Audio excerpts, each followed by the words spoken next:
എല്ലാ ദിവസവും രാവിലെ സങ്കീർത്തനങ്ങൾ കേൾക്കുന്നതിനായും മറ്റുള്ളവരിലേക്ക് എത്തിക്കുന്നതിനായും ഈ ചാനൽ സബ്സ്ക്രൈബ് ചെയ്യുക. സങ്കീർത്തനങ്ങൾ അധ്യായം 40. ഞാൻ യഹോവയ്ക്കായി കാത്തിരുന്നു. അവൻ എങ്കലേക്ക് ചാഞ്ഞ് എൻ്റെ നിലവിളി കേട്ടു. നാശകരമായ കുഴിയിൽ നിന്നും കുഴിഞ്ഞ ചേറ്റിൽ നിന്നും അവൻ എന്നെ കയറ്റി.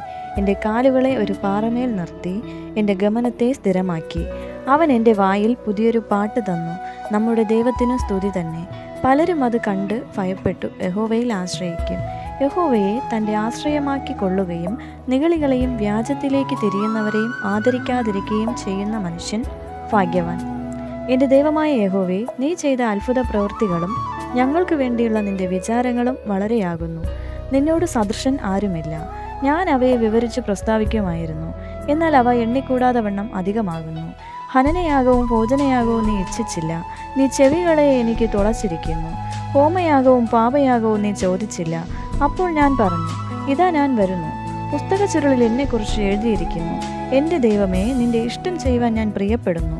നിന്റെ ന്യായപ്രമാണം എൻ്റെ ഉള്ളിലിരിക്കുന്നു. ഞാൻ മഹാസഭയിൽ നീതിയെ പ്രസംഗിച്ചു. അധരങ്ങളെ ഞാൻ അടക്കിയിട്ടില്ല. യഹോവേ, നീ അറിയുന്നു. ഞാൻ നിന്റെ നീതിയെ എൻ്റെ ഹൃദയത്തിൽ മറച്ചു വച്ചില്ല.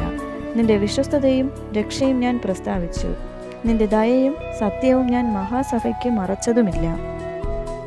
യഹോവേ, നിന്റെ കരുണ നീ എനിക്കും അടച്ചു കളകയില്ല. നിന്റെ ദയയും സത്യവും എന്നെ നിത്യം പരിപാലിക്കും. സംഖ്യയില്ലാത്ത അനർത്ഥങ്ങൾ എന്നെ ചുറ്റിയിരിക്കുന്നു.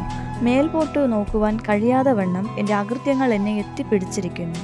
അവ എൻ്റെ തലയിലെ രോമങ്ങളിലും അധികം. ഞാൻ ധൈര്യഹീനനായി തീർന്നിരിക്കുന്നു. യഹോവേ, എന്നെ വിടുവിപ്പാൻ ഇഷ്ടം തോന്നേണമേ. യഹോവേ, എന്നെ സഹായിപ്പാൻ വേഗം വരേണമേ. എനിക്ക് ജീവഹാനി വരുത്തുവാൻ നോക്കുന്നവർ ലജ്ജിച്ചു ഭ്രമിച്ചു പോകട്ടെ. എൻ്റെ അനർത്ഥത്തിൽ സന്തോഷിക്കുന്നവർ പിന്തിരിഞ്ഞ് അപമാനം ഏൽക്കട്ടെ. നന്നായി നന്നായി എന്ന് എന്നോട് പറയുന്നവർ തങ്ങളുടെ നാണം നിമിത്തം സ്തംഭിച്ചു പോകട്ടെ. നിന്നെ അന്വേഷിക്കുന്ന എല്ലാവരും നിന്നിൽ ആനന്ദിച്ച് സന്തോഷിക്കട്ടെ.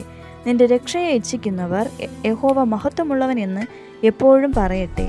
ഞാനോ എളിയവനും ദരിദ്രനും ആകുന്നു, എങ്കിലും കർത്താവ് എന്നെ വിചാരിക്കുന്നു. നീ തന്നെ എൻ്റെ സഹായവും എന്നെ വിടുവിക്കുന്നവനും ആകുന്നു. എൻ്റെ ദൈവമേ, താമസിക്കരുതേ.